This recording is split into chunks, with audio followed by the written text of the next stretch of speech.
So for today's tutorial is yung Moonbix by Binance. Sa Telegram mining pa ulit. So ang gagawin lang natin is mag-ipon lang tayo ng points for now. Kasi yun pa lang naman ang dapat gawin. And aside from that, yung ibang task.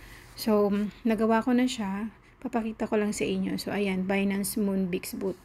So sa mga gustong sumali, link is in description of this video. So i-open nyo lang siya. Everyday meron kayong attempts na, actually hindi lang everyday kasi every 5 minutes nag-accumulate siya ng 1 attempt. So balik-balikan nyo na lang siya if may time kayo. So play nyo lang. Ang gagawin nyo lang is huhulihin nyo lang yung mga dilaw-dilaw na yan. So bawat dilaw, the bigger the ball is malaki ang kanyang points. So meron siyang timer sa taas, yung may arrow kanina nilagyan ko. Parang 45 seconds lang siya. So as much as you can,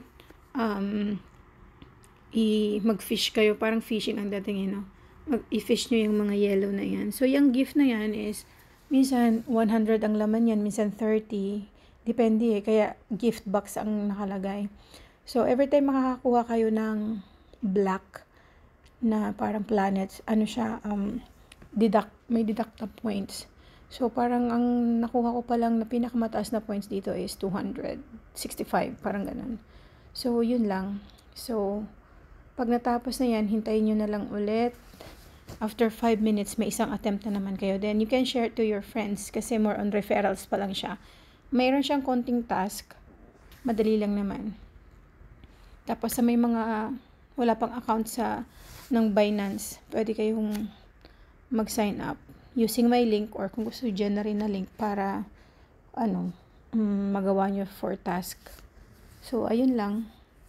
Na-share ko lang naman. Anyway, sobrang dali lang naman niya. So sa may mga gusto, pwede nyo pagtsagaan. And then let's just wait for the announcement afterwards. Pero mukhang matatagalan pa to.